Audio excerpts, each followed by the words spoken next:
ক্লাসরুমে এসে গেছি। আমাদের ক্লাসরুম উদ্বোধন করলেন শ্রীমৎ স্বামী দেবপ্রায়ানন্দজি মহারাজ। আমি তাপসদা আছি, কিন্তু আমরা এখানে দুজনেই এক্সপিরিয়েন্স।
মিনিস্টার শ্রী মলয় ঘটক।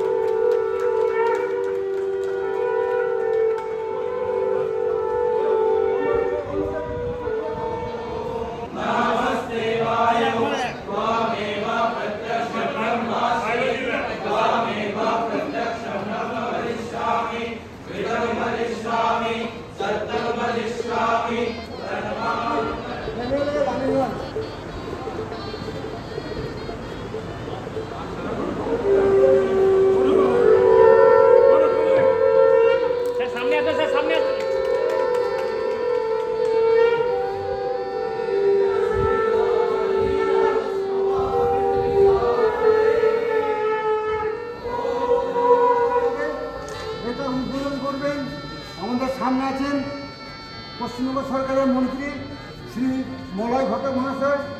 আমাদের মধ্যে আছেন শ্রী চিরঞ্জীব ভট্টাচার্য, উনি president West Bengal council of higher secondary education. আমাদের মধ্যে আছেন তাপস ব্যানার্জি। আমি তিনজনকে অনুরোধ করছি আপনারা এখানে এই দিনটা বলবেন। ওইটা আপনি ধরুন।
शरीरं मे विचर्षणं जीवा मे मधुमध्यमा कर्णाभ्यां भूरिविश्रुवं ब्रह्मणो घोषवसि मेधया पिहितः श्रुतं मे गोपाय।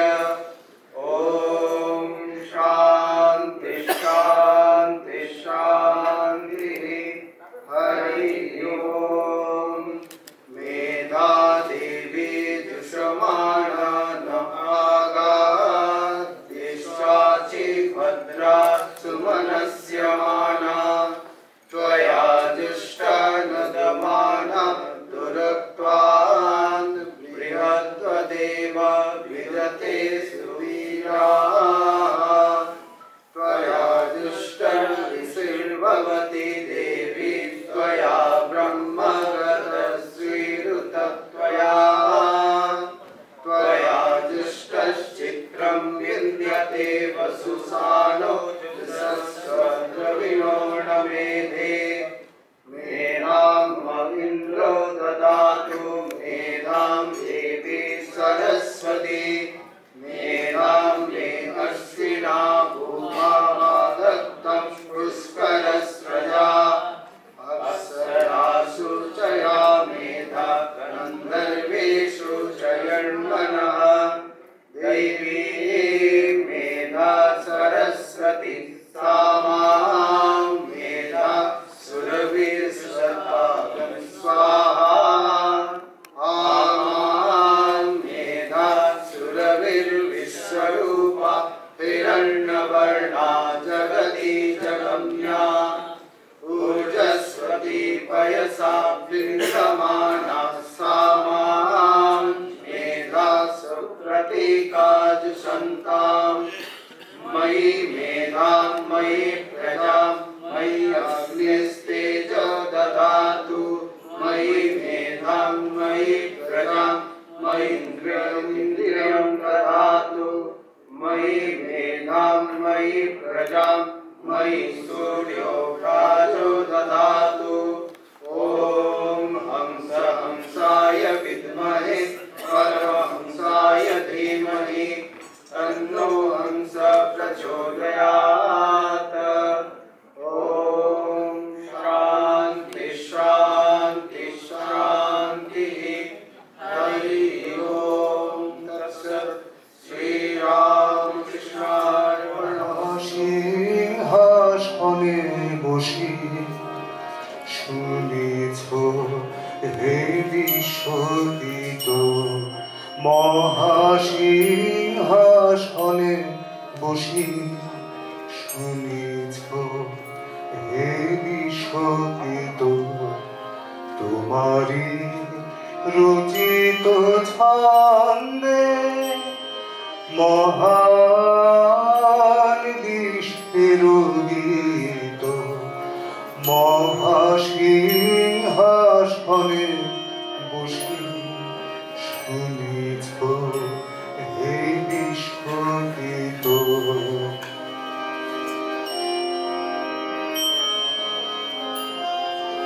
মর্তেরও মৃত্তিকা হয়ে ক্ষুদ্র এই কণ্ঠ লয়ে মর্তেরও মৃত্তিকা হয়ে ক্ষুদ্র এই কণ্ঠ লয়ে আমিও দুয়ারে তব হয়েছি হে উপনীত মহাসিংহাসনে বসি শুনেছ হে বিশ্বগীত তোমারি রচিত ছন্দে মহান বিশ্বের গীত মহাসিংহাসনে বসি শুনেছ হে বিশ্বগীত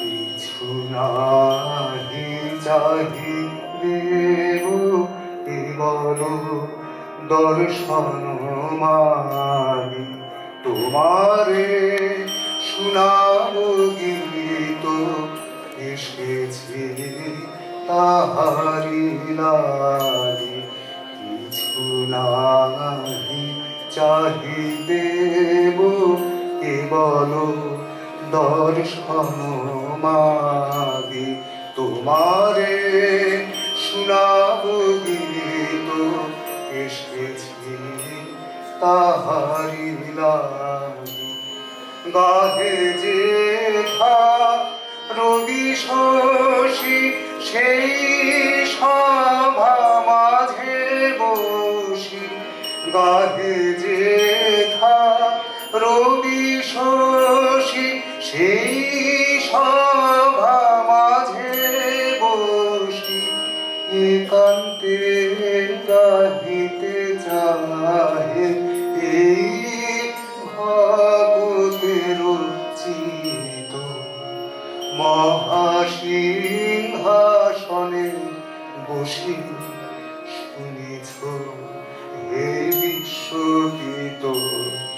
তোমারি রচিত ছন্দে মহান বিশ্বের গীত মহাসিংহাসনে বসে শুনেছ হে বিশ্বগীত।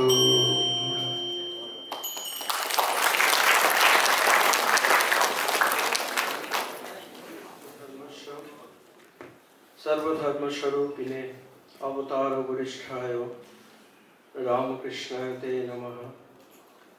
जननीं शारदां देवीं रामकृष्णं जगद्गुरुं पादपद्मे तयो श्रित्वा प्रणमामि मुहुर्मुहुः। नमः श्री जतिराजाय विवेकानन्दसूरये सच्चित्सुखस्वरूपाय स्वामिने तापहारिणे।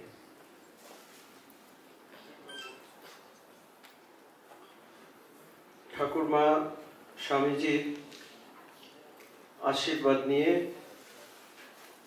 অয়মারম্ভ শুভায় ভবতু। আজকে আমাদের এই স্কুলের হাই সেকেন্ডারি সেকশনের আজকে শুভ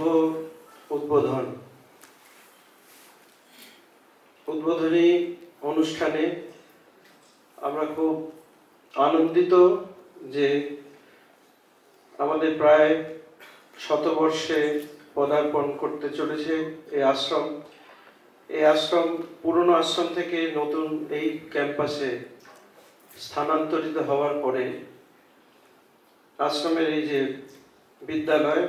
বিদ্যালয় বিল্ডিংটি প্রথম হয়েছিল এবং এই বিদ্যালয়ে শুরুর দিকে 1 বছর বা 2 বছর পরেই যিনি এই বিদ্যালয়ের দায়িত্বপ্রাপ্ত হয়েছিলেন স্বামী দেবপ্রিয়ানন্দজি, তিনি অনেক পরিশ্রম করে আজকে বিদ্যালয়ের যে স্ট্রাকচারটি আমরা দেখতে পাই সেটির পেছনে তার অনেক অবদান আছে। তো আমরা খুব আনন্দিত যে আজকের এই শুভ মুহূর্তে আমরা তাকে এখানে আমাদের মধ্যে পেয়েছি। আমি সেজন্য দেবপ্রিয়ানন্দজি মহারাজের প্রতি আমার কৃতজ্ঞতা শুভেচ্ছা জ্ঞাপন করি। আমাদের মধ্যে এই বিশেষ করে পশ্চিম বর্ধমান জেলায় আমরা অভিভাবক হিসাবে আমাদের মধ্যে সবসময় পাই, আর আমাদের কোনো আশ্রমের কোনো ব্যাপার থাকলে যেটি প্রশাসনিকভাবে তার সমাধান হতে পারে আমরা তার দ্বারস্থ হই এবং তিনিও নিজেকে এই এত সরকারের এত দায়িত্ব তার প্রতি আছে, কিন্তু তিনি এই আশ্রমের প্রাক্তনী হিসাবে আশ্রমের ছাত্র হিসাবে সবসময় সমস্ত অনুষ্ঠানেই তিনি বলেন। তো মাননীয় শ্রী মলয় ঘটক, তার প্রতি আমার শুভেচ্ছা এবং আমার নমস্কার কৃতজ্ঞতা জ্ঞাপন করি মাননীয় শ্রী তাপস বন্দ্যোপাধ্যায়।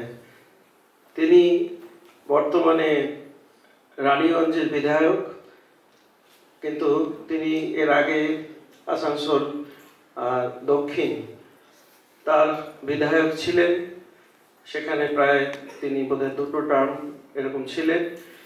আর সঙ্গে সঙ্গে তিনি আসানসোলের মেয়র ছিলেন, তিনি আসানসোল দুর্গাপুর উন্নয়ন পর্ষদের চেয়ারম্যান ছিলেন। আমাদের এই আশ্রম স্থানান্তরিত হওয়ার পরে পুরনো আশ্রম থেকে এই যে আশ্রমে স্থানান্তরিত হয়েছে, এটি একটা সময় ছিল আমাদের যিনি এই ক্যাম্পাসটির যিনি ফাউন্ডার পূজনীয় স্বামী গিরিশানন্দজি মহারাজ, তিনি এই আশ্রমটা তখন সেই ধুধু প্রান্তর, তীব্র গরম, সেই গরমের ছায়াতে একটু আশ্রয় নেবেন, একটু জিরোবেন, সেরকমও জায়গার উপায় ছিল না। হয়তো একটা খেজুর গাছ ছিল, কিছু ছিল, মহারাজ সেখানে একদণ্ড একটু দাঁড়ালেন। কিন্তু আজকে যে এই যে আশ্রমটি প্রায় অনেক কিছুই হয়ে গিয়েছে, আরও কিছু কিছু বাকি আছে, যেরকম আজকে হায়ার সেকেন্ডারি সেকশন হলো, অথবা আমাদের ওই ITI সেটি সম্প্রসারিত হচ্ছে, এরকম আরও কিছু কিছু অল্প স্বল্প কাজ বাকি আছে।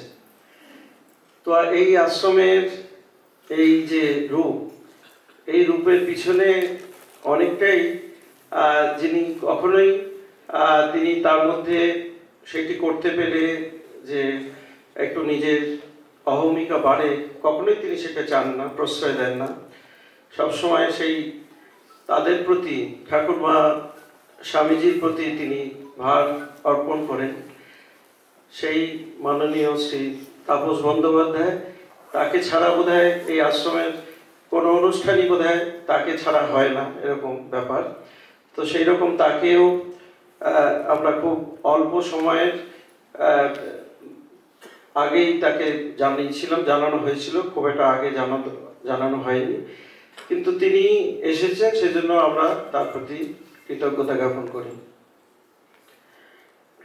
জ্ঞাপন করি প্রফেসর ডক্টর চিরঞ্জীব ভট্টাচার্য, যিনি এখন president West Bengal council of higher secondary education.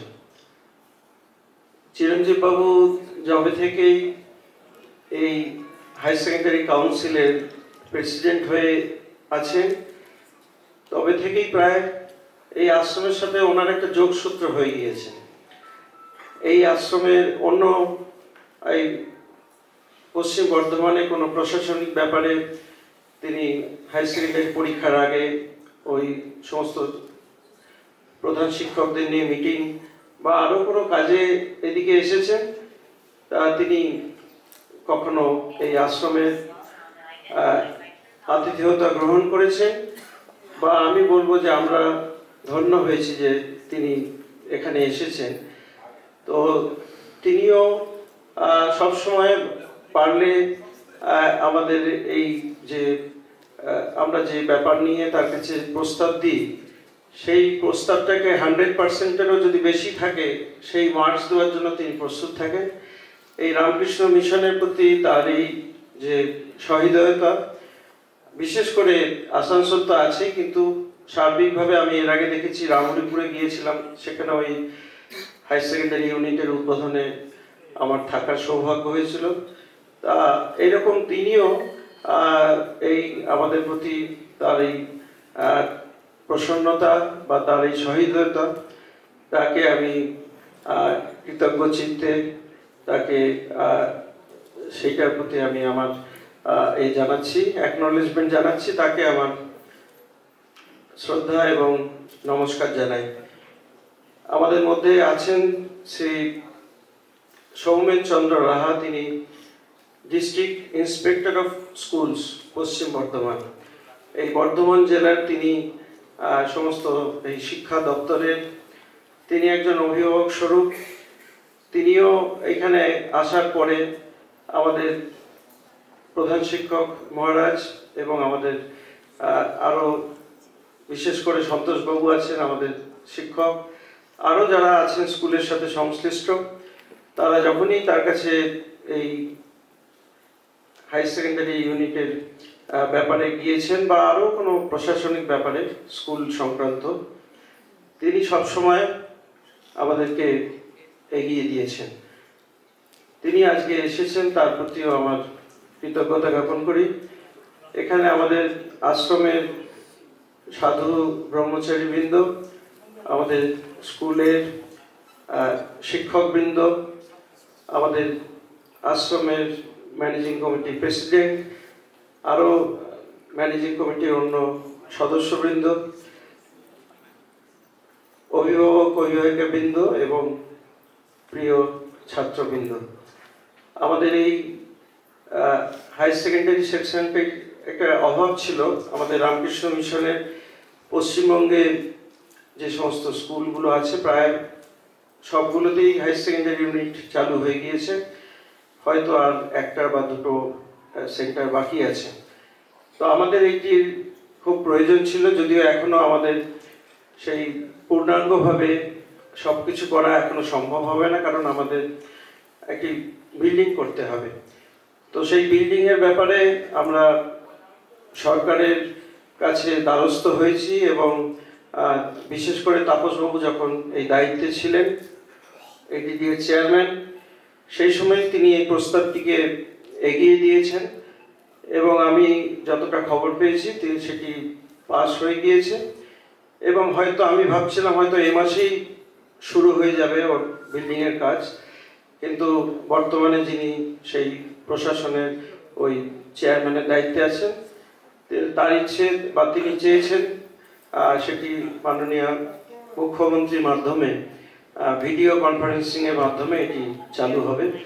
তো আমি আশা করছি হয়তো এই মাস বা সামনের মাসেই ওই হায়ার সেকেন্ডারি বিল্ডিংয়ের কাজ শুরু হয়ে যাবে।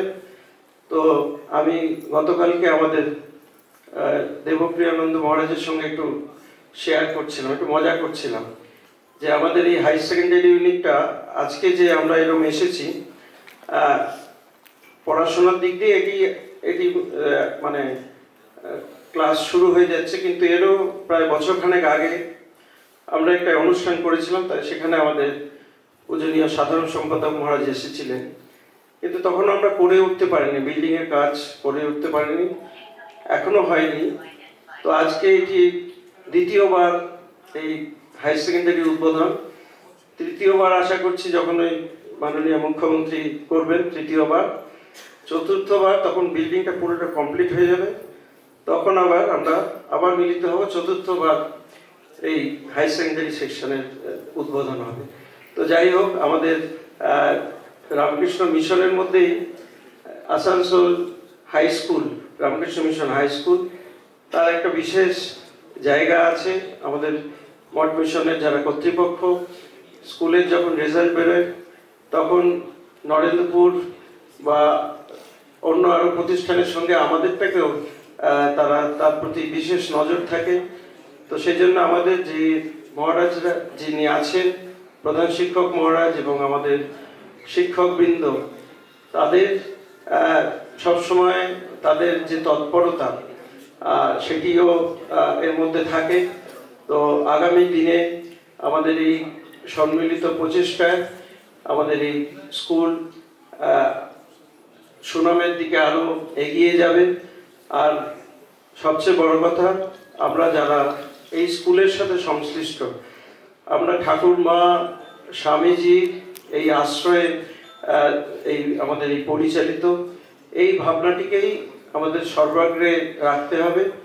ঠাকুরমা স্বামীজির সেই ভাব পড়াশোনার সঙ্গে সঙ্গে সেটিকে এই যারা বিশেষ করে এখানে যারা ছাত্র, তাদেরকে বাইরের জগতে তারা যখনই ওই সার্টিফিকেটটা দেখবে রামকৃষ্ণ মিশন স্কুলে, তখনই তাদের মধ্যে একটা অন্য রকমের এক্সপেকটেশন থাকবে।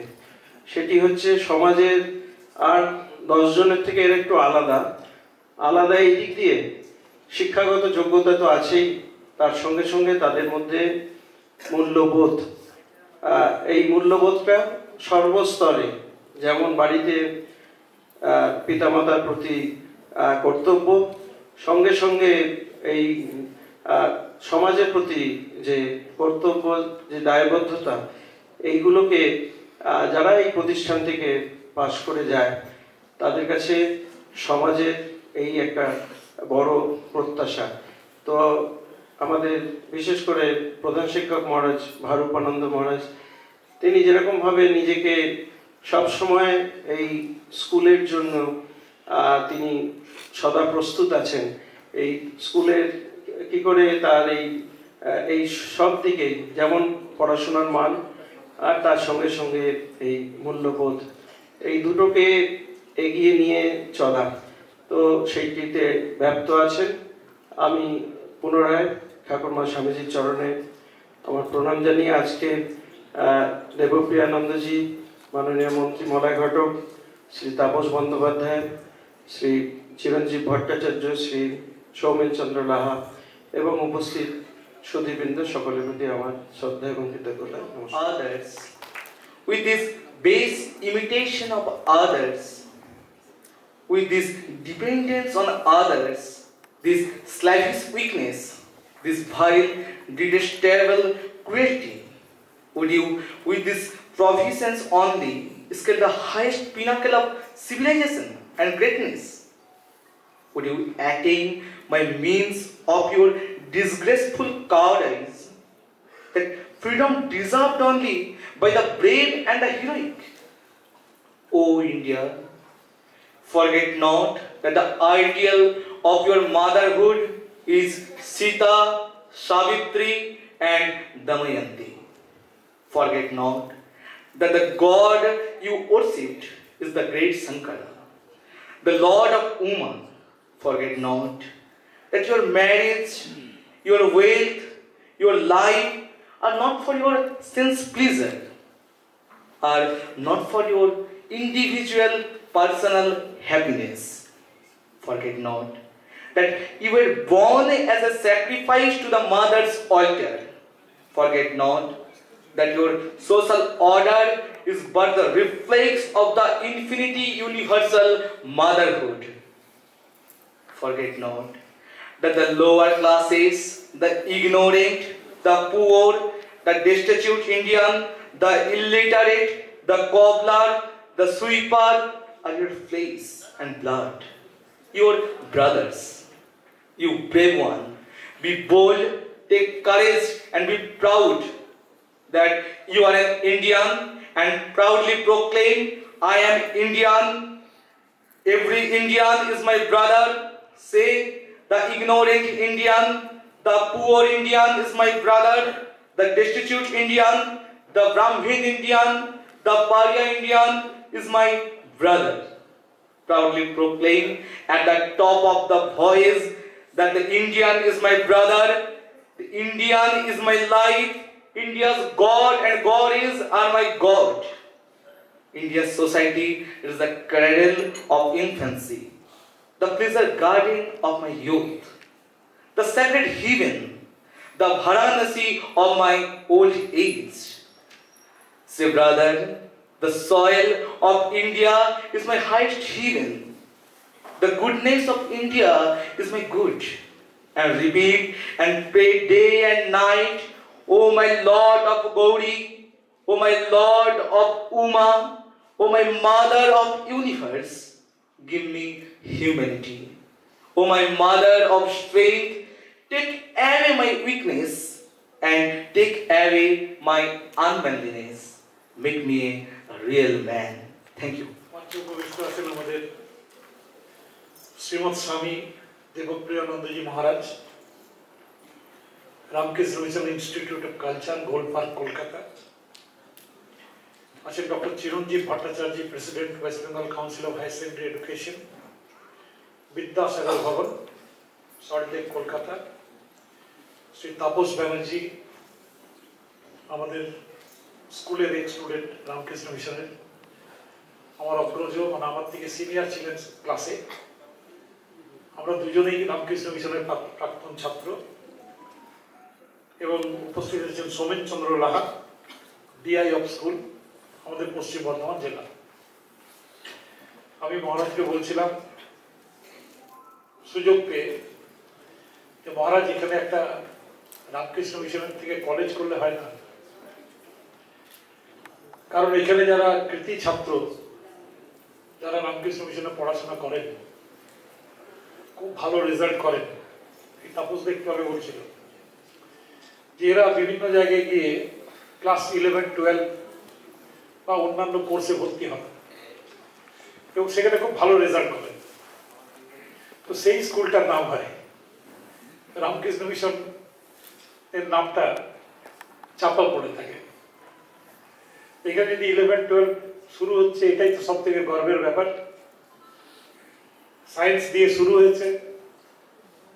আমি আমাদের সুমতবানন্দজি মহারাজ, সেক্রেটারি রামকৃষ্ণ মিশনকে বলছিলাম যে যদি কমার্সটাও চালু করা যায়, কারণ 11, 12 কমার্সে পড়ার ছাত্র কিন্তু এখন অনেক।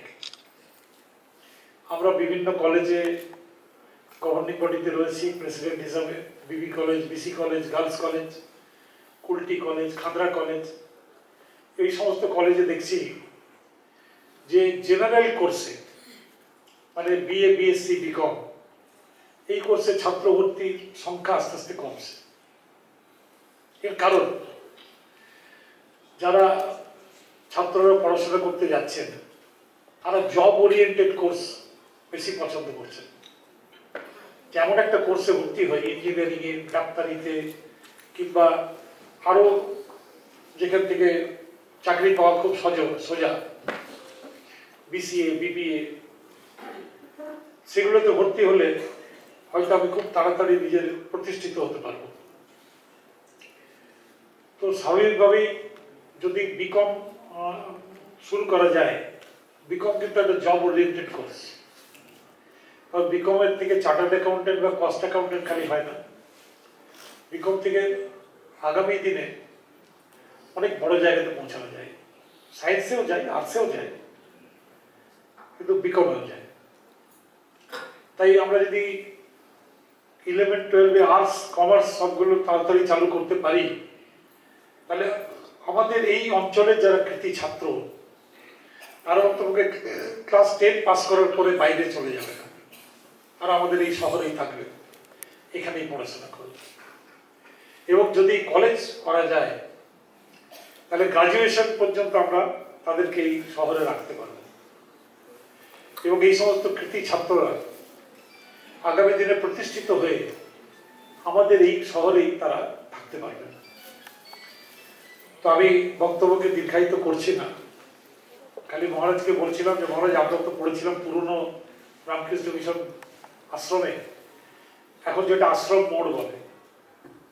তো সেখানে একটা 3তলা বিল্ডিং ছিল একদিকে, একদিকে একটা 2তলা বিল্ডিং ছিল, আর ওই বিবেক ভবন আর মধুকুটি দুটো হস্টেল ছিল, যেখানে ছাত্রছাত্রীরা বাইরে থাকতেন।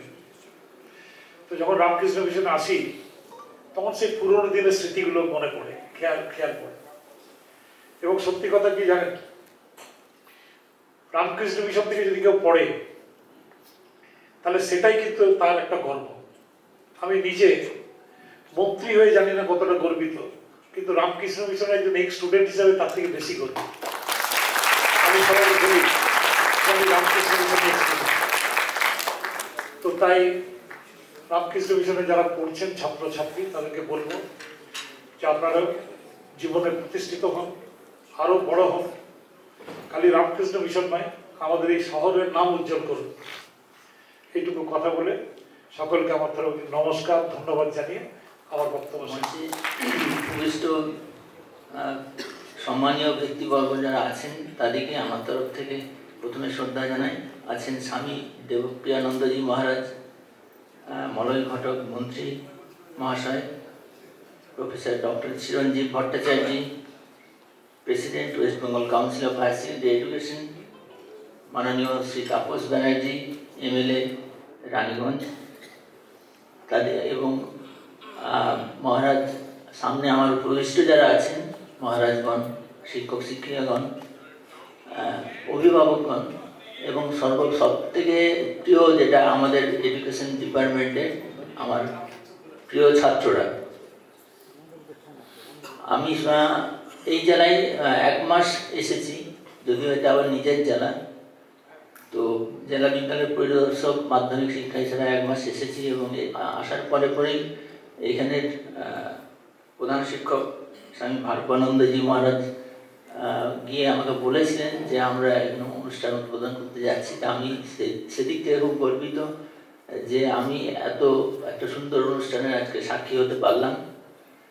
তো আমি বেশি কথা যেন বলবো না, আমার যেটা এডুকেশন ডিপার্টমেন্টের তরফ থেকে ছাত্র যারা আছে 11-এ, তাদের উদ্দেশ্যে আমি একটু 2-4 কথা বলবো। যেহেতু আমিও শিক্ষা দপ্তরের একজন বিদ্যালয় পরিদর্শক হিসাবে শিক্ষার উন্নয়ন এবং শিক্ষাকে আরও ডেভেলপ করা এবং এনহান্স করা এটা আমাদের দায়িত্বের মধ্যে পড়ে। তো সেখানে তোমরা গর্বিত যে তোমরা রামকৃষ্ণ মিশনের একটা 11-এর প্রথম ব্যাচ, এবং তোমাদের একটা বাড়তি দায়িত্ব এসেই যায় যারা রামকৃষ্ণ মিশনের ছাত্র হিসাবে পড়াশোনা করো। কারণ তোমাদের কাছ থেকে সমাজ অনেকটাই আশা করে যে তোমরা সমাজকে অনেক কিছু দেওয়ার শক্তি রাখো। কারণ যেহেতু রামকৃষ্ণ এবং বিবেকানন্দের ভাবধারায় তোমাদের জীবন তৈরি হয়, এবং তোমাদের চিন্তনে মননে সবসময় রামকৃষ্ণের চিন্তাধারা অনুরণিত হয়, তার ফলে তোমাদের সেটা কিন্তু বাড়তি দায়িত্ব অন্যান্য ছাত্রদের থেকে। তো আমি বিদ্যালয়ের পরিদর্শক হিসাবে তোমাদের কাছে সেটাই অনুরোধ করব যে এই একাডেমিক সেশনে তোমাদের যাত্রা শুরু হলো এবং হায়ার সেকেন্ডারি সিলেবাসটা মাধ্যমিকের থেকে অনেকটাই আলাদা এবং আমাদের মাননীয় প্রেসিডেন্ট সভাপতি মহাশয় আছেন চিরঞ্জীব ভট্টাচার্য, ওনার সঙ্গে আমি এর আগে ঝাড়গ্রাম জেলায় ছিলাম, তখন হায়ার সেকেন্ডারি মিটিং বলে ওনার সঙ্গে আমার কথাবার্তা হতো। উনি কিন্তু হায়ার সেকেন্ডারি স্ট্রিমটাকে সেমিস্টার সিস্টেম চালু করেছেন, সিলেবাসটাকে অনেক আধুনিকীকরণ করেছেন, যেটা সমাজের সঙ্গে যে শিক্ষাটা দরকার, অতএব তোমরা সেমিস্টার সিস্টেমে পড়াশোনা করবে।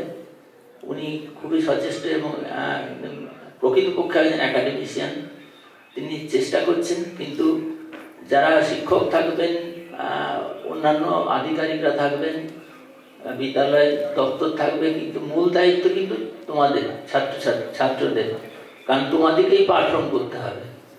এবং যেহেতু রামকৃষ্ণ বিবেকানন্দের ভাবধারার মধ্যে এই তোমার যে স্টুডেন্টটি এখানে স্বদেশ মন্ত্র পাঠ করলো, সেখানেও কিন্তু তোমাদের সেটাই বলতে চেয়েছো যে জ্ঞানের সঙ্গে কিন্তু অহংকারের কোনো জায়গা নেই। তো তোমরা যারা আগামী দিনে পড়াশোনা করে অনেকটাই হয়তো এগিয়ে যাবে, এক একজন এক এক প্রফেশনাল কোর্সে জয়েন করবে, কিন্তু সেইটা নিজেকে সেলফলেসভাবে নিজেকে রাখবে, যাতে তোমার জ্ঞান তোমার অ্যাপ্লিকেশনের মাধ্যমে হিউম্যান ওয়েলফেয়ার হয়। এবং ফুল যেমন নিজের গন্ধটাকে প্রচার করে না, তার গন্ধ আপনিই সৌরভ ছড়িয়ে পড়ে। তোমাদের জ্ঞান এবং বিদ্যা এবং প্রয়োগের মাধ্যমে গোটা সমাজ উপকৃত হবে। তোমরা সমাজের যেখানেই থাকো, তোমাদের ছোঁয়ায় আরও অনেক মানুষ উপকৃত হবে। কল্যাণকামী রাষ্ট্রের একজন নাগরিক হিসেবে তোমরা নিজেদেরকে সেইভাবে জীবন কাটাবে, এই আমার তোমাদের কাছে প্রত্যাশা।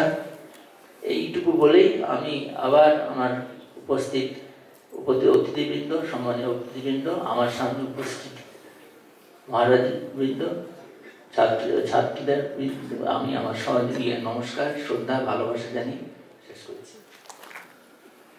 ওম নমো ভগবতে রামকৃষ্ণায়।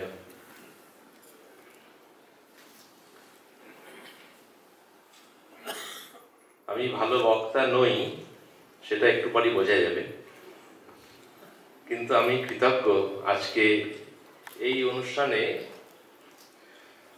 আসার সুযোগ পেয়েছি বলে, এবং সেই জন্য আরো বেশি করে কৃতজ্ঞ বর্তমান সেক্রেটারি মহারাজ স্বামী সৌমাত্মানন্দজি মহারাজের কাছে।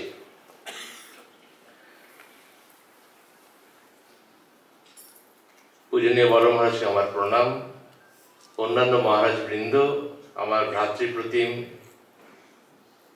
সকল সাধু ব্রহ্মচারীরা, আমার বড় যারা তারা, আপনারা যারা এখানে বসে আছেন, এই স্কুলের বর্তমান এবং প্রাক্তন শিক্ষক বৃন্দ, অভিভাবক অভিভাবিকা বর্তমানের এবং আগের, এই অনুষ্ঠানে যারা বিশেষ অতিথি,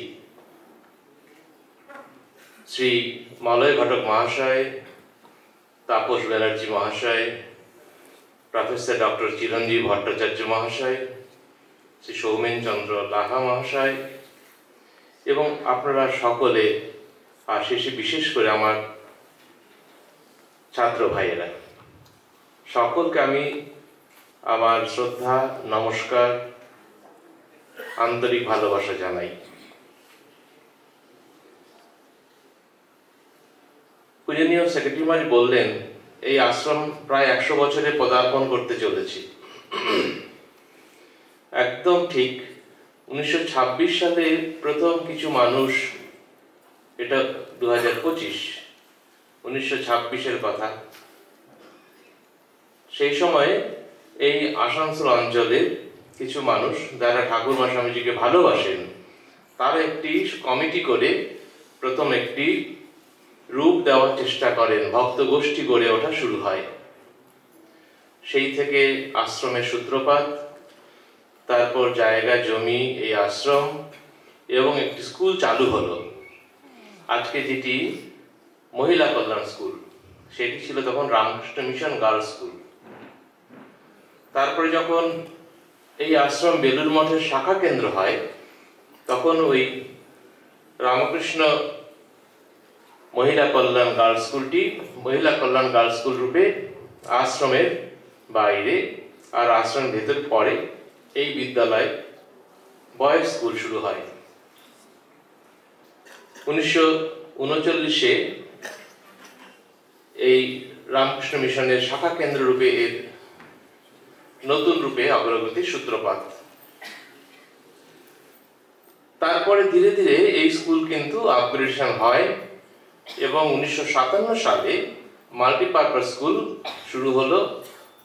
58-তে এলেন ডক্টর বিধানচন্দ্র রায়, তাকে সম্বর্ধনা দেওয়া হয়েছিল, হায়ার সেকেন্ডারি স্কুল ছিল। তারপরে যখন 10+2 সিস্টেম চালু হয়, তখন 11-এর এরা সব পুরনো দিনের, এরা সব বলতে পারবেন, মলয় ঘটক মহাশয়, আমাদের তাপস বাবু। তারপরে যখন 10+2 হলো, 10 আর +2টা আর রইল না।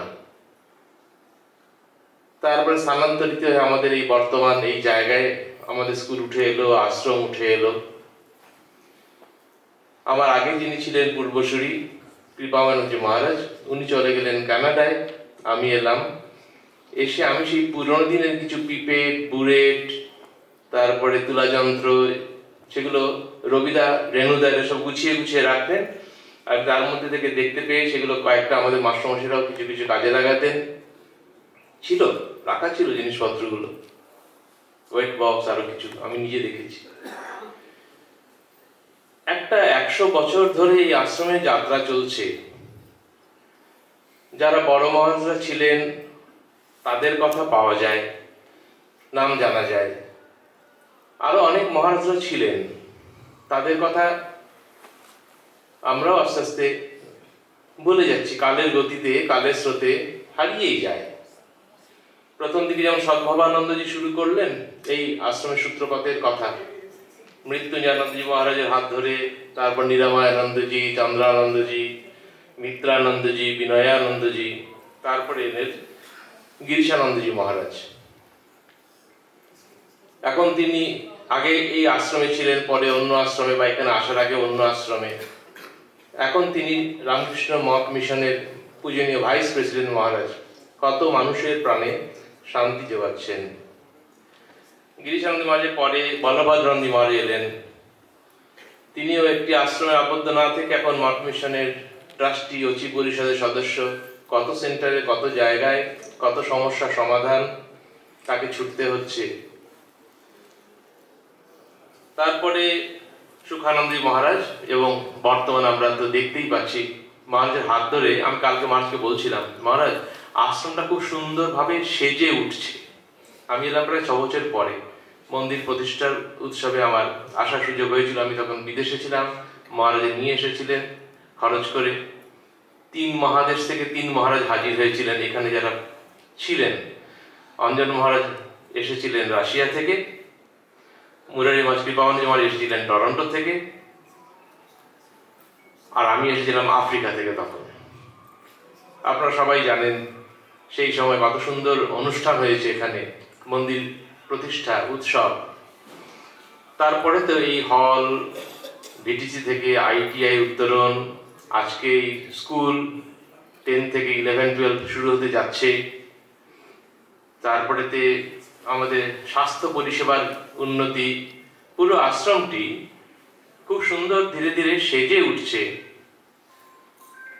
আরো নিশ্চয়ই আরো অগ্রগতি হবে। আপনাদের সবার শুভেচ্ছা, ঠাকুরের কৃপায়, সকলের চেষ্টায়, এটাই তো আমাদের প্রার্থনা, আসানসোলবাসীর প্রার্থনা।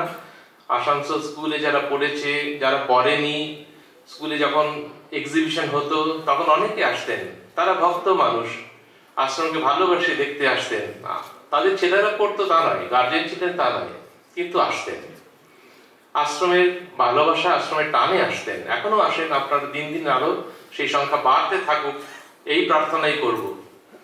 তাপসবাবুকে দেখেছি শীতকাল, মায়ের তিথি পুজো, ভোরবেলা, যারা গেস্ট হাউসে আছেন তাদের আসতে ঠান্ডায় কষ্ট হচ্ছে, উনি সেই ভোরবেলা চাদর মুড়ি দিয়ে অন্ধকারে মঙ্গল আরতিতে এসে হাজির, গাড়ি করে বাড়ি থেকে এসে কত আগে বেরিয়েছেন মায়ের তিথি পুজোয়। মলয় ঘটক মশাই, তিনি হাজার ব্যস্ততার মাঝখানেও আমাদের এখানে আসেন, কাজকর্ম করে। আপনারা সবাই যেন আমার থেকে অনেক বেশিই জানেন। যখন রিইউনিয়ন শুরু হলো, এখানে বসে আছেন কিছু পুরনো ছাত্র, তারা সবাই মিলে কষ্ট করে কোথায় কোথায় হারিয়ে গেছে সবাইকে নিয়ে একটি রিইউনিয়ন শুরু করা। মলয়বাবু তার মধ্যে এসে হাজির হতেন। সকলের শুভেচ্ছা প্রার্থনা, তবে না আজকে এই জায়গায় এসে পৌঁছচ্ছে। অশ্বিনী বাবু ছিলেন এই স্কুলের প্রধান শিক্ষক মশাই, তারপরে এলেন শ্যামল মহারাজ, অগেয় চৈতন্য মহারাজ, কৃপামানন্দী মহারাজ। তারপরে আমার কিছুদিন এখানে থাকার সুযোগ হয়েছিল, সুখানন্দী মহারাজ, তারপরে ভারুকানন্দী মহারাজ বর্তমানে। আজ কত বছর ধরে ভারুকানন্দী মহারাজ এখানে আছেন। এই সবার যে প্রচেষ্টা, পুরনো মাস্টারমশাইরা, আমি একজনের কথা বলি, অনেক জায়গাতেই বলেছি, আমাদের এই স্কুলের মাস্টারমশাই ছিলেন সুকুমার বাবু। তিনি ছাত্রদের পড়াশোনার বাইরে অনেক কিছু শিখিয়ে দিতেন, সিলেবাসের বাইরে। এটি ঘটনা আছে। বি কলেজের ছাত্র, সে তাকে মাস্টারমশাই জিজ্ঞেস করেছিলেন, এগুলো তোমাদের সিলেবাসের বাইরে, তোমরা কেন শিখেছো এগুলো? বলে, আমাদের মাস্টারমশাই সুকুমার বাবু শিখিয়েছেন। জিজ্ঞেস করবে কেন তোমাদের শিখিয়েছেন পড়ার বাইরে, সিলেবাসের বাইরে? সেই ছাত্র বলেছিল মাস্টারমশাইকে এসে, সুকুমার বাবু বললেন, তোমাদের মাথার উপর ছাদটা আমি একটু উঁচু করে দিতে চেয়েছিলাম, তোমরা তো আরো বড় হবে, ছাদে যেন মাথা ঠেকে না যায়।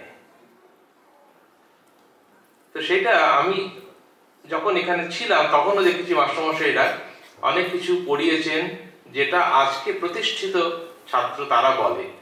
সিবিএসই বোর্ডের ছেলেরা, আইসিএসই বোর্ডের ছেলেরা, ভারতবর্ষের অন্য জায়গার ছেলেরা, সেই ছেলেমেয়েরা বলবে আমরা পারি, আর আমাদের এখানে ছেলেমেয়েরা বলবে আমাদের সিলেবাসে ছিল না।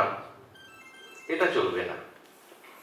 আমরা স্বদেশ মন্ত্র বলছি, ভারতবাসী আমার ভাই, সারা ভারতবর্ষ আমার, আমি যেখানে যাব সেখানে দাঁড়িয়ে নিজের পায়ের তলায় শক্ত জমিতে দাঁড়িয়ে থাকবো, সেখানে আমি লড়াই করতে পারবো। কাজে শুধুমাত্র হায়ার সেকেন্ডারি সিলেবাস, আমার বোর্ডের সিলেবাস কেন, আমি সেকেন্ডারি হায়ার সেকেন্ডারি আমাদেরটা তো পড়বই, কিন্তু কোথাও গিয়ে যেন আমি আটকে না যাই। এইরকম ভাবে ছেলেরা যদি পড়াশোনা করে, নিজেদের সময়টাকে কাজে লাগায়, তাহলে তারা যেখানে যাবে সেখানেই প্রতিষ্ঠিত হবে।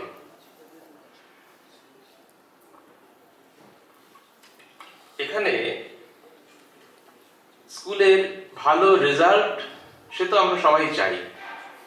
আমি বলতাম যখন এখানে ছিলাম, তিনটে কথা, ছাত্ররা পড়বে, মাস্টারমশাইরা পড়াবেন এবং অভিভাবকেরা সেটাতে নজর রাখবেন। এই তিনটে যদি ঠিক মতো চলতে থাকে, তাহলে কিন্তু একটি ছেলে খুব সুন্দর মনের মানুষ হিসেবে তৈরি হয়। কোথাও একটা ফাঁকি থেকে গেলে আখেরে কিন্তু ফাঁকি থেকে যায়। মাস্টারমশাই তার পূর্ণ যতটা সাধ্য দিয়ে সাধ্য মতো চেষ্টা করে তিনি সেই ছেলেটিকে বড় করবার চেষ্টা করে যাবেন। শুধু ক্লাস 10-এ যিনি পড়াচ্ছেন, 12-এ পড়াচ্ছেন তিনি নন, প্রাইমারিতে যারা পড়িয়েছেন তারও কিন্তু পুরো অবদান আছে একটি ছোট্ট শিশুকে বড় করে তোলার পেছনে। আমি হয়তো তার কাছে ক্লাস 9-10-এ পড়িনি, কিন্তু 1-2-তে পড়েছি। আমি হয়তো তার কাছে 11-12-এ পড়িনি, কিন্তু প্রাইমারিতে পড়েছি। তখন উনি আমাকে শিখিয়েছেন প্রত্যেকটা কথা, বাক্য গঠন, শব্দ চয়ন, সকলের অবদান। শুধু মাস্টারমশাই নন, ক্লাস 1 থেকে 12, মাস্টারমশাই ছাড়াও যারা অন্যেরা, তিনি অফিস স্টাফ হতে পারেন, তিনি পিয়ন হতে পারেন, তিনি অন্য কোনো কাজে থাকতে পারেন, অশিক্ষক কোনো কর্মী হিসাবে, প্রত্যেকের কিন্তু অবদান থাকে একটা ছাত্র যখন বড় হয়ে ওঠে তার পেছনে। কাজেই একটা ছাত্র সবাইকে কিন্তু প্রণাম করতে শিখবে। বাড়িতে যখন বড়দের প্রণাম করতে শিখবে, তেমনি স্কুলেও একেবারে ছোট থেকে যাদের সঙ্গ পেয়েছে সকলে কিন্তু তাকে প্রণাম করতে শিখবে। তার নিজের মনের মধ্যে সেই দেবত্ব শক্তি যেন উদ্বুদ্ধ হয়, উন্মেষ হয়, এটা যা স্বামীজি চেয়েছিলেন। Every soul is potentially divine. প্রত্যেকের মধ্যে যে অনন্ত দৈব শক্তি রয়েছে তার উদ্বোধন যেন হয়, তার নাম হচ্ছে শিক্ষা। তবে তো গিয়ে সে ঠিক ঠিক ধর্মপথে চলবে। আমি কোনো আনুষ্ঠানিক ধর্ম মতের কথা বলছি না। স্বামী বিবেকানন্দ যে শিক্ষার কথা বলেছেন আমি তার কথা বলছি, যেটা আমাদের জীবনকে সামনের দিকে এগিয়ে দেবে। সেই দিকে যেন আমরা ভালো মনের মানুষ হতে পারি। পড়াশোনা তো বটেই, ভারতবর্ষের চারদিকে আমাদের ছেলেদের বলছি, তোমরা যখন বড় হবে ছড়িয়ে পড়বে তখন দেখবে রামকৃষ্ণ মিশন বললেই একটা আলাদা এক্সপেকটেশন থাকে, সে একটা ভালো মনের মানুষ, হাজার জনের মাঝখানে থেকে আলাদা করে চিনে নেওয়া যাবে সেই রকম মানুষ। আমার নিজেরও অভিজ্ঞতা আছে। আমি আফ্রিকাতে সুদূর জাম্বিয়াতে বসে একজনকে পেয়েছি, তিনি নাকি রামকৃষ্ণ মিশনের ছাত্র ছিলেন, কেউ একজন বলেছিল। তারপরে ঠিক আছে তাহলে একবার বলবেন তো, দেখা করব। উনি এলেন, পরিচয় হলো, দেখা গেল উনি আসানসোল রামকৃষ্ণ মিশনের ছাত্র। আমি দেখা পেলাম কোথায় না, জাম্বিয়াতে। তিনি কতভাবে যে আশ্রমে সেবা করেছেন এখনো যোগাযোগ আছে। তা কেমন করে কোথায় কোথায় রামকৃষ্ণ মিশনের ছাত্ররা ছড়িয়ে পড়ে, নিজের জীবনে প্রতিষ্ঠিত হয়, নতুন নতুন ফিল্ড তৈরি হচ্ছে, নতুন জায়গাতে ছড়িয়ে পড়বে। কিন্তু আমরা সবাই যেন সেই দিনটার প্রত্যাশায় আস্তে আস্তে এগিয়ে যাব। যারা প্রজন্মের পর প্রজন্ম ধরে 100 বছর হয়ে গেছে, কত প্রজন্ম তার মাঝখানে চলে গেছে, কতজন হারিয়ে গেছে, কিন্তু এই ভাবটা হারাবে না। ঠাকুর ও স্বামীজিকে ধরে রামকৃষ্ণ মিশনের ভাব আদর্শটা ধরে আমরা যেন এগোতে পারি, সেই দিকে আমরা যেন লক্ষ্য রেখে নিজের জীবনটাকে তৈরি করার চেষ্টা করতে পারি। এটি হচ্ছে আমাদের সকলের প্রার্থনা। ঠাকুর ও স্বামীজির কাছে সেই কৃপা ভিক্ষা চাই। আর সবার শেষে আবার আপনাদের সকলকে আমার সাদর শ্রদ্ধা নমস্কার জানাই। মহারাজকে, সেক্রেটারি মহারাজকে আমার প্রণাম জানিয়ে শেষ করছি। সবাই ভালো থাকবেন। আজকের শুভযাত্রা যেন আরো সুন্দর হয়। আজকে অনেক দিনের ইচ্ছা ছিল, আমাদের সবারই ইচ্ছা ছিল, মহারাজের ইচ্ছা ছিলই যে রামকৃষ্ণ মিশন +2টা হোক। 11-12 শিক্ষাবর্ষ যেন এখান থেকে এখানে শুরু হয়, তাহলে একটা পূর্ণতা পাবে। কারণ ক্লাস 10-এর পর বিভিন্ন ছেলেরা অন্যান্য স্কুলে চলে যেত, তাতে তাদের মানে ঠিক মতো পূর্ণতা পেত বলে আমার মনে হয় না। আজ থেকে সেই স্বপ্ন তাদের পূরণ হলো, মহারাজদের স্বপ্ন পূরণ হলো। আজ থেকে ক্লাস 2-এর যে পথ চলা, সেই পথ চলা শুরু হলো। আপনারা সমানবানন্দজির মুখে শুনলেন, পরবর্তীকাল তার যে বিদ্যালয় বা পরিকাঠামোগত যে উন্নয়ন, সেটা এখন অগ্রগতির পথে, কিছুদিনের মধ্যে সেটা কাজ সম্পূর্ণ হবে। আমার আগে দেবপ্রাণজি বললেন, একজন ছাত্রের জীবনে 3 জন মানুষের দিক নির্দেশক খুব প্রয়োজন, এবং এই 3 জন মানুষ যদি সঠিকভাবে তাকে দিক নির্দেশ করতে পারে, তাহলে কিন্তু সেই ছাত্র বা সেই ছেলে কোনোদিন বিপদে চালিত হবে না।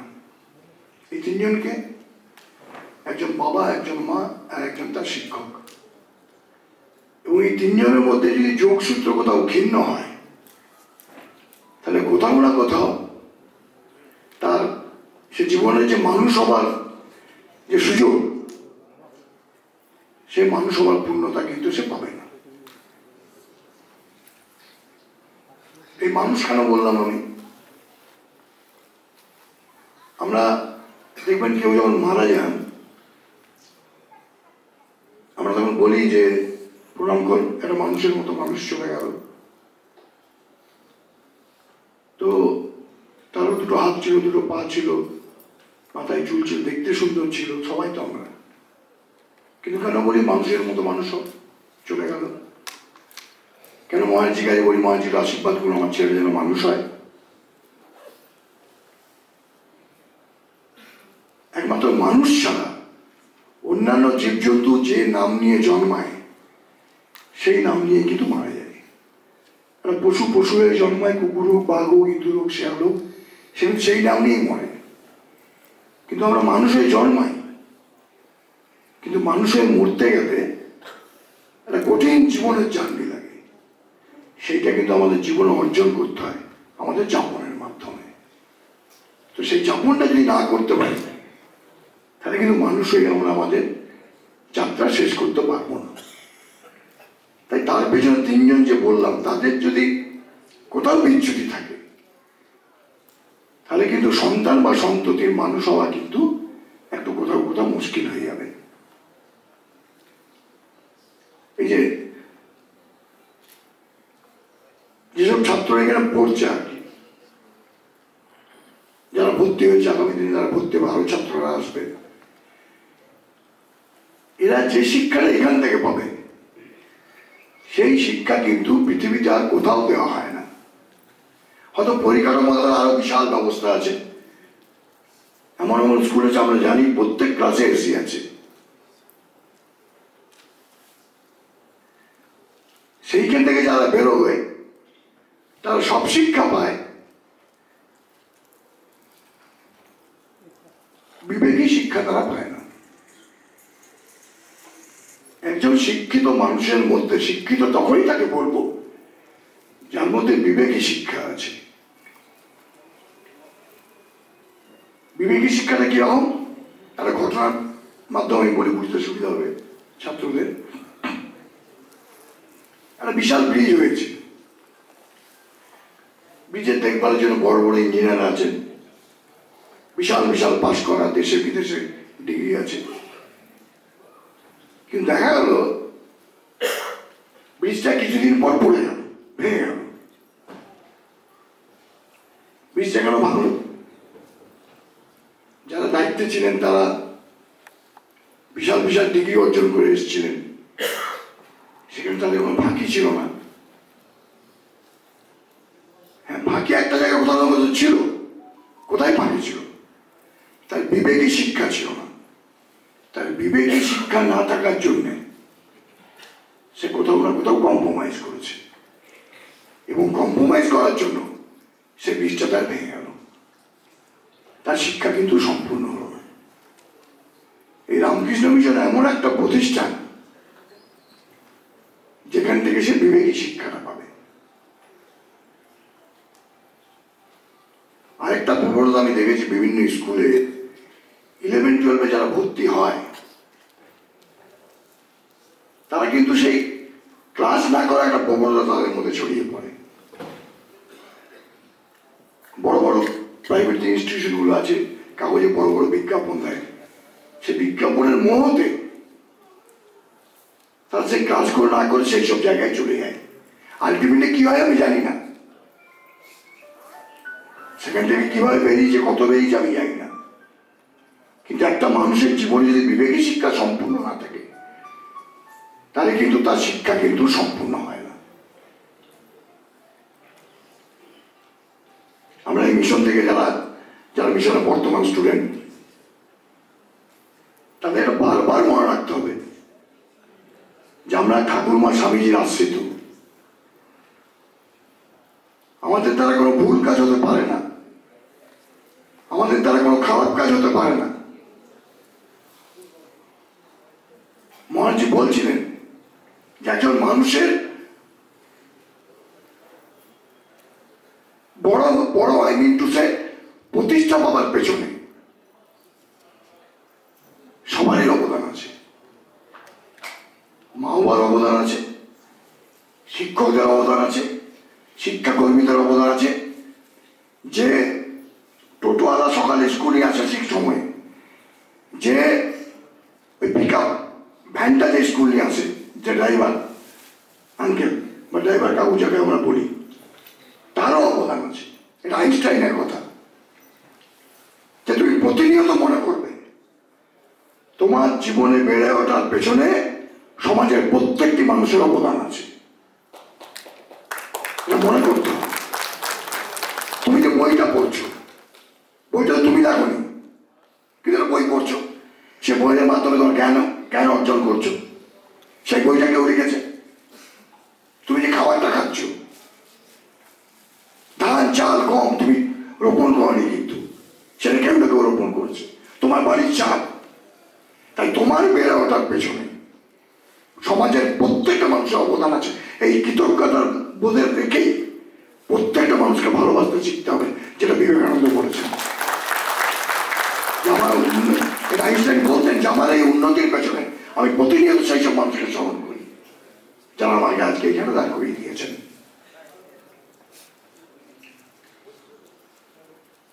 আপনারা বিব্রত আসি নাই কেউ ধরনি বলে, সকলের তলে সকলে আমরা, প্রত্যেক আমরা পরের তলে।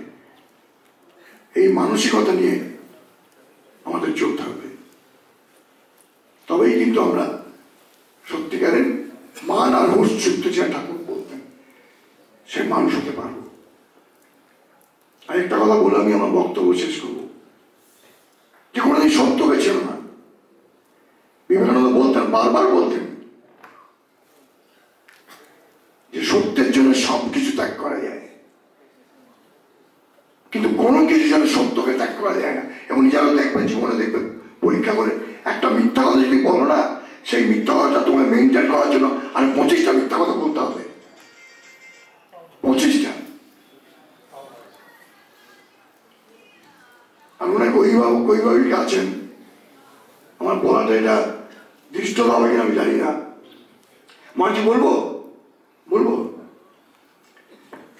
অনেক আমরা বাড়িতে বলি, ছেলেটি আছে বলছে বেরিয়েছেন, আমি বেরিয়ে পড়েছি, আমি হটনট পৌঁছে গেছি। ছেলেটি দেখলো বাবা বেরোয়নি, বাবা এতে বসে আছে। এই যে আপনি খেলার ছলে, হালকার ছলে একটা মিথ্যা কথা বললেন না, এটা কিন্তু বাচ্চার মনে রেখাপাত করে গেল, ভাবলে এটাই বোধহয় স্বাভাবিক, এটাই জীবনে বলতে হয়। আর আরেকটা, আমরা ঠাকুর বলছে সবাই মধ্যে নারায়ণ দেখবে, জীবে প্রেম করে যেইজন সেই জন সেবিছে ঈশ্বর। মা বলতেন যে কার প্রতি আমার ভালোবাসা নেই, বুঝি না কার প্রতি আমার ভালোবাসা নেই, সবারই প্রতি আমার ভালোবাসা আছে। আর আমরা মানুষের বহিরঙ্গ থেকে বিচার করি, যেটা আমরা শেখাই। একটা বাবার বয়সী রিক্সা লাগে, ছেলেটা বাচ্চা ছেলে বলে কে যাবি, ছেলেটি দেখলো যে বাবার বয়সী লোক কেউ যদি জামা কাপড় ময়লা থাকে তাকে তুই তোকারি করা যায়। আর সমাজে নিকৃষ্ট লোক, যেমন মিথ্যাচারে ভর্তি, দুর্নীতিতে ভর্তি, সেই বুঝি সুরপুর বাড়িতে আছে, আপনি জানেন, আরে আসুন আসুন বসুন বসুন বসুন, তাহলে কি দৃষ্টান্ত রাখলেন? তার জন্য অভিভাবককে অনেক সতর্ক হয়ে থাকতে হয়। এমনি এমনি কেউ মানুষ হয় না। যাদের আমরা মনীষী বলি, প্রণাম করি, তাদের অভিভাবকদের অনেক ত্যাগ ছিল, অনেক সহ্য করতে হয়েছিল, তবেই তারা এরকম সন্তানের জন্ম দিতে পেরেছিলেন। তো যাই হোক, আমি আমার বক্তব্য দীর্ঘায়িত করতে চাই না। ঠাকুরমা স্বামীজির চরণে আমি প্রার্থনা করি, যেমন মা বলতেন যে তোমার নাম করে যারা বেরোবে তাদের যেন ভাত কাপড়ের অভাব হয় না। আজকে রামকৃষ্ণ কত জায়গায় ছড়িয়ে গেছে, পৃথিবীর কত জায়গায়। মহারাজি ঠিকই বলছিলেন, আমরাও যখন দেখি কেউ যদি করতে পাস করেছো মানে মিশন থেকে, আমাদের মানে তার প্রতি সম্ভ্রমে মাথাটা নিচু হয়ে যায়, আমার থেকে যত ছোটই হোক না কেন। আর শান্তিগুলো হেডমাস্টার আছেন, চলে গেলেন, হ্যাঁ আছেন, ঠিক। তো কিছু কিছু স্কুল এখান থেকে পাস করেছিল, মহারাজিকে বলছিলাম ক্লাস 2টা তারা এই শান্তিনিকেতন, ভাঙাপাচি আরও পড়তো। যখনই শুধু ভালো রেজাল্ট করেছে যে যোগাযোগ হতো, মানে এখানে কোন ক্লাস থেকে, 11, 12, মানে বাকি আগেরটা মিশন থেকে বলে। হ্যাঁ, তো যাই হোক, এই মানে যাই সব স্কুল আছে তাদের একটু খারাপই লাগবে, কারণ যাই হোক সব শিক্ষা প্রতিষ্ঠানই ভালো। তো রামকৃষ্ণ মিশন, রামকৃষ্ণ মিশন, এর জন্য আমরা গর্ববোধ করি। আমরা আমাদের আঘাত যেন অন্যকে আঘাত না দেয়। বিদ্যা দাদাতে বিরাম, এই মন্ত্র নিয়ে আমরা যেন সবাই চলতে পারি, এইটুকু বলে ঠাকুরমা স্বামীজির চরণে সবাই মঙ্গল কামনা করে আমাদের শেষ করছি।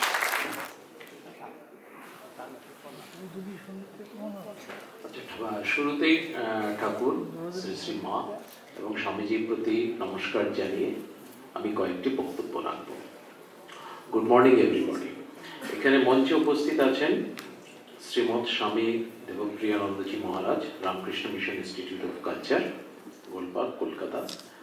শ্রী মলয় ঘটক আছেন, honourable minister in charge law and labour. Shri Tapas Banerjee, MLA, Raniganj. তাপসদার সাথে আমার অনেকবার দেখা হয়েছে, এই উপলক্ষে আসানসোলে আমি অনেকবার এসেছি।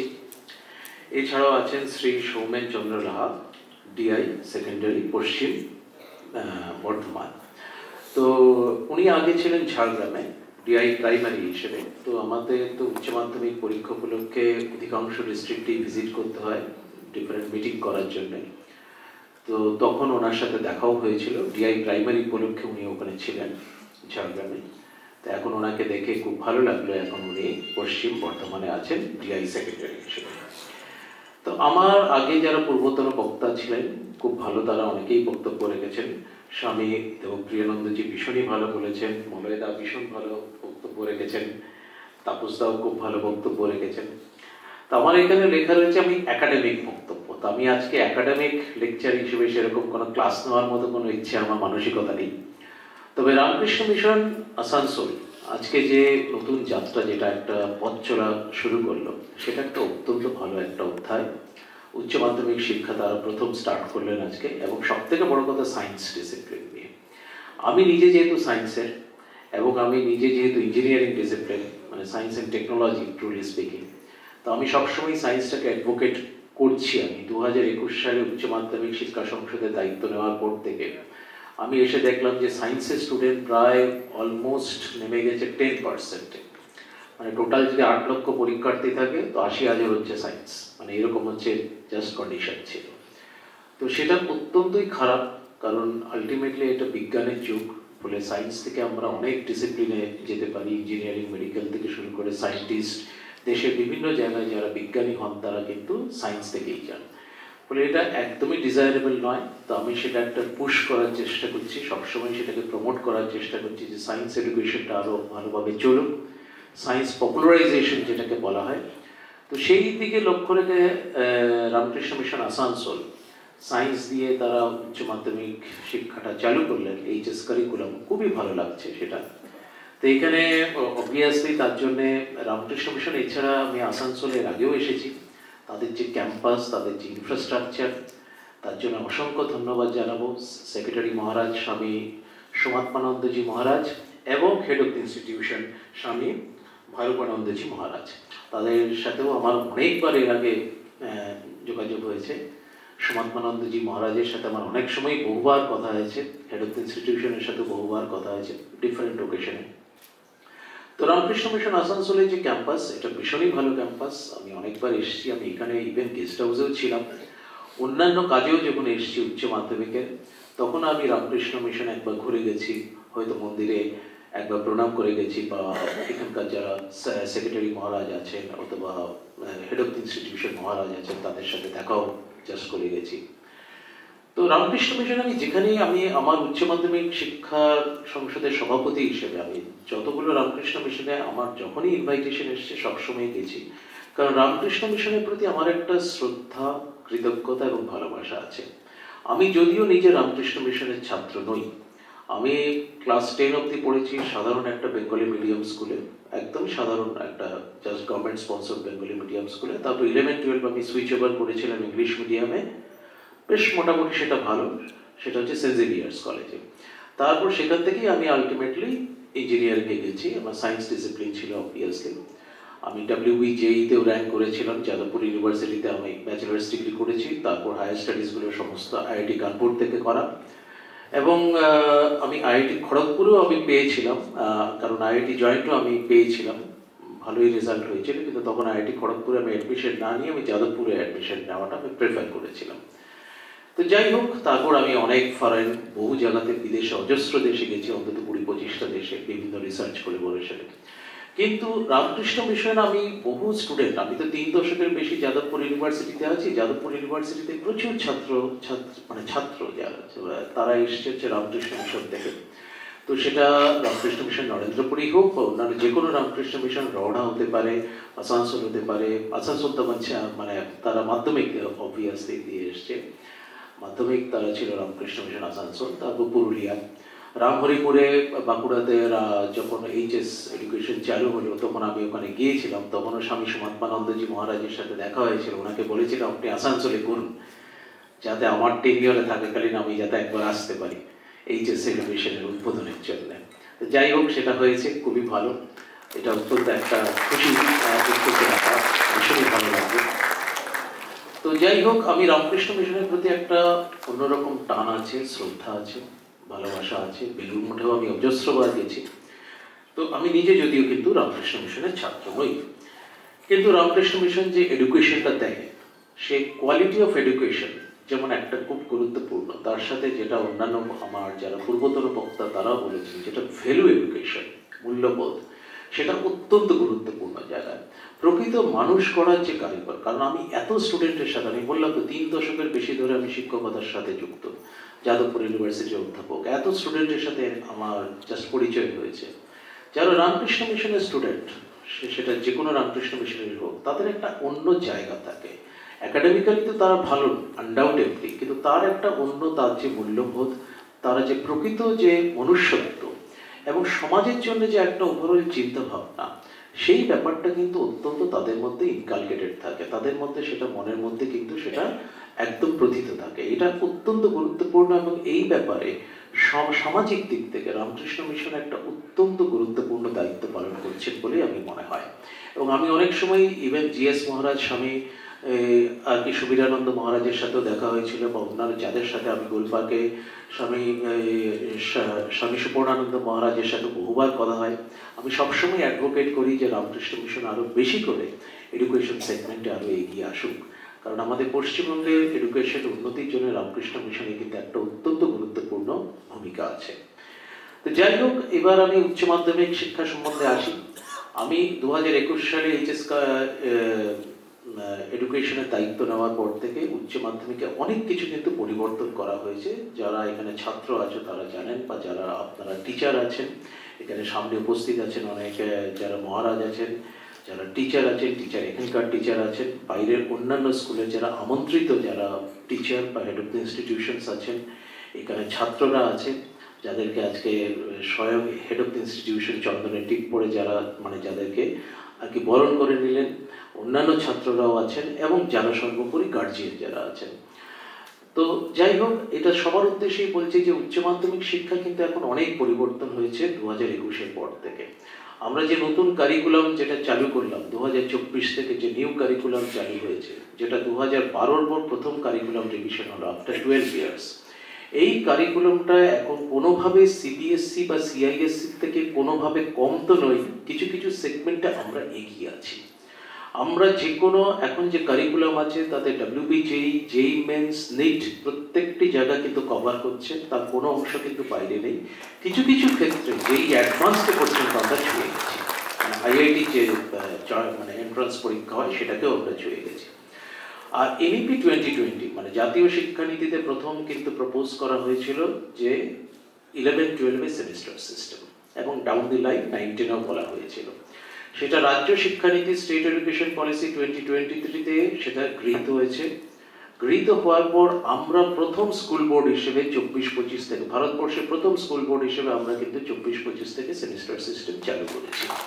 সেটাও আমাদের পশ্চিমবঙ্গের দিক থেকে একটা, আমাদের উচ্চ মাধ্যমিক শিক্ষা সংসদের দিক থেকে একটা অত্যন্ত গৌরবময় অধ্যায়। আজকে যারা 2025-এ এখন যারা আসানসোল রামকৃষ্ণ মিশনের ক্লাস 11-এ তোমরা যারা ভর্তি হলে, তারাও কিন্তু সেমিস্টার সিস্টেমেই থাকবে। 4টে সেমিস্টার, সেমিস্টার 1, 2, 3, 4। সেমিস্টার 1, 2 হচ্ছে ক্লাস 11, সেমিস্টার 3, 4 হচ্ছে ক্লাস 12। এখন যারা অন্যান্য স্কুলে যারা ক্লাস 12-এ আছে তারা কিন্তু সেমিস্টার 3 পরীক্ষা দেবে সেপ্টেম্বর মাসে, 8ই সেপ্টেম্বর থেকে শুরু। সেটা কিন্তু একদম এইচএস পরীক্ষার মতনই একটা পুরোপুরি এইচএস পরীক্ষা সেন্টার ভেন্যু কনসেপ্টে হবে। আবার ফেব্রুয়ারি মাসে পরবর্তী আবার 4th সেমিস্টারটা হবে। ঠিক সিমিলারলি ক্লাস 11 ফার্স্ট এবং সেকেন্ড সেমিস্টারটা ঠিক সেরকমভাবে চলবে। এবং এটা পুরোপুরি হায়ার এডুকেশনকে রিপ্লিকেট করা হয়েছে, কারণ উচ্চ মাধ্যমিক শিক্ষা কিন্তু গেটওয়ে টু হায়ার এডুকেশন। এটাকে বলাই হয় এইচএস এডুকেশন হচ্ছে গেটওয়ে টু হায়ার এডুকেশন। এখান থেকে পাশ করেই কিন্তু ছাত্রছাত্রীরা ডিফারেন্ট সেগমেন্টসে ডিফারেন্ট লাইনে তারা যাচ্ছে। তারা আর্টস হতে পারে, কমার্স হতে পারে, সায়েন্স হতে পারে। সায়েন্সে যারা আছে তারা কেউ ইঞ্জিনিয়ারিংয়ে যাচ্ছে, মেডিকেলে যাচ্ছে, বা অন্যান্য ডিফারেন্ট যেগুলো পার্টিকুলার প্রফেশনসগুলো আছে সেগুলোতেও যাচ্ছেন। যেটা মলয়দা তার বক্তব্যে বলেছেন, আজকাল এখন একটা টেন্ডেন্সি, অবভিয়াসলি এটা জব ওরিয়েন্টেড, এটা যুগের সাথে তাল মিলিয়ে হবেই। যাতে চাকরি স্কোপ বেশি তাতে ছাত্রছাত্রীদের পড়ার প্রবণতাটা অনেক বেশি। সেটা ইঞ্জিনিয়ারিং হতে পারে, মেডিকেল হতে পারে, বিবিএ, বিসিএ বা অন্যান্য এই জাতীয় যেগুলো প্রফেশনাল কোর্স বলা হয় সেগুলোতে টেন্ডেন্সি বেশি, কারণ এটা তার জব মার্কেটটা অনেক বেশি হয়। কারণ স্টুডেন্টরা খুব সহজেই পাশ করে এমপ্লয়েবল হয়ে যায়। এই এমপ্লয়েবিলিটি ব্যাপারটা কিন্তু খুব গুরুত্বপূর্ণ। ফলে এই জায়গা থেকে দাঁড়িয়ে এখন এই কনভেনশনাল জেনারেল এডুকেশনের প্রতি একটু আগ্রহ ছাত্রছাত্রীরা হারাচ্ছে, মানে টিপিক্যাল বিএ বিএসসি। কারণ ওখানে বিএ বিএসসি পাশ করে ইমিডিয়েটলি চাকরির কোনো গ্যারেন্টি নেই। কিন্তু আজকে অন্য যে কোনো পার্টিকুলারলি এই জাতীয় প্রফেশনাল কোর্সে কিন্তু জব প্রসপেক্টটা তুলনামূলকভাবে অনেক বেশি। কিন্তু এই জন্য আমরা এইচএস কারিকুলামকে অনেকটা সময় উপযোগী করেছি, টাইম অ্যাপ্রোপ্রিয়েট করেছি, নতুন নতুন সাবজেক্ট ইন্ট্রোডিউস করা হয়েছে। যেমন আজকালকার দিনে আর্টিফিশিয়াল ইন্টেলিজেন্স একটা সাংঘাতিক বাজওয়ার্ড হিসেবে পরিচিত। সব জায়গায় আমরা এখন জাস্ট মোবাইলের মধ্যেও এআই দেখছি, সব জায়গায় ইমেলেও থাকছে এআই অ্যাপ্লিকেশন থাকছে।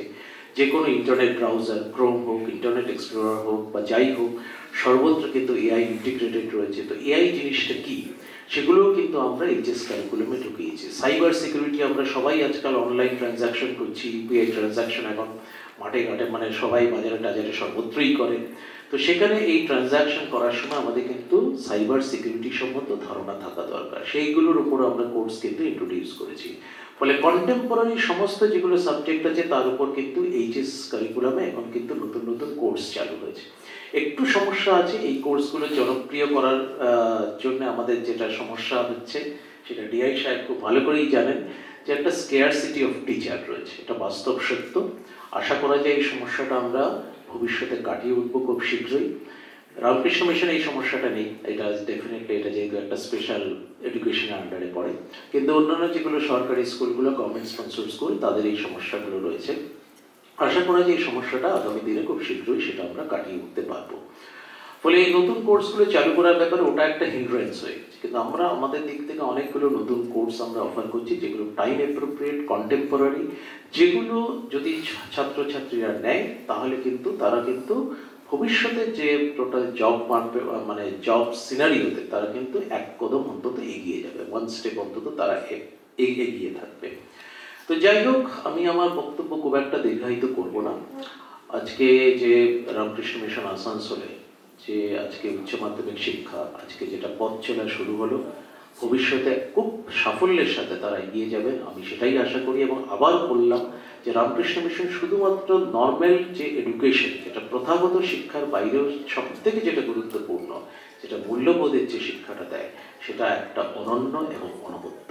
এবং সেই পথে রামকৃষ্ণ মিশন সবসময় থাকবে। এবং রামকৃষ্ণ মিশনের যারা ছাত্র, আমি দীর্ঘদিন ধরে আমি একাডেমিক্সে থাকার ফলে আমি প্রচুর ছাত্রের সাথে আমার পরিচয়, তারা দেশে বিদেশে অত্যন্ত সুনামধন্য জায়গাতে ছড়িয়ে আছে রামকৃষ্ণ মিশনের ছাত্ররা, এবং তারা কিন্তু অত্যন্ত সুপ্রতিষ্ঠিত। ফলে সেদিক থেকে রামকৃষ্ণ মিশনের যে অবদান শিক্ষাতে, সেটা সবসময় আমি কিন্তু সেটাকে সম্মান জানাই। যাই হোক, আমি আমার বক্তব্য দীর্ঘায়িত করছি না।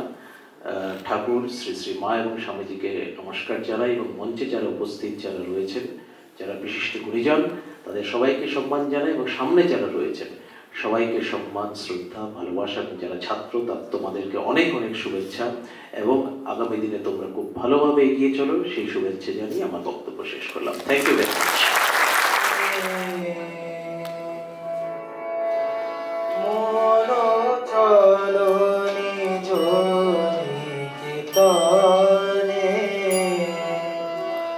সংসার বিদেশে বিদেশির বেশে ভ্রম কেন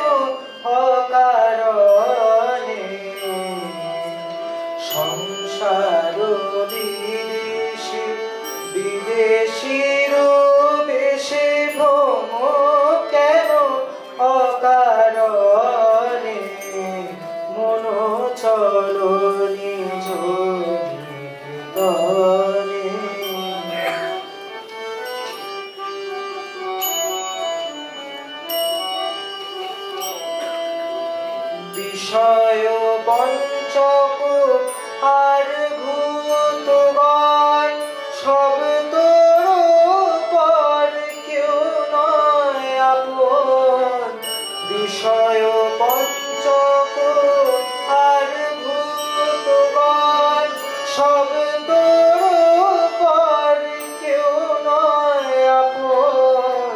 পরপ্রেমে কেন হয়ে অচেতন ভুলি সাপন জনে মন চরণে গরিতনে।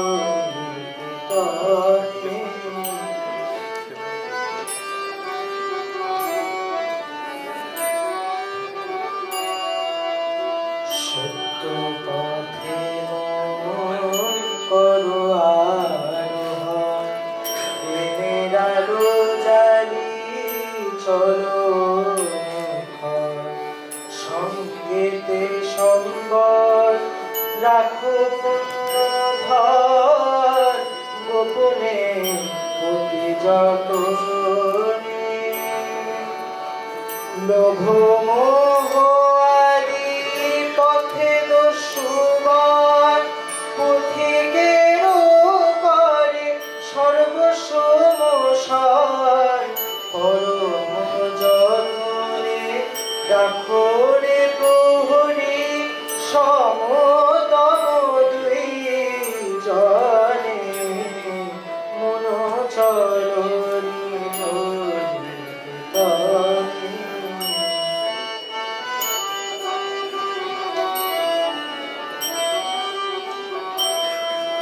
সাধু সঙ্গ নামে আছে পান্থধাম, শান্ত হলে তথা করিবে বিশ্রাম।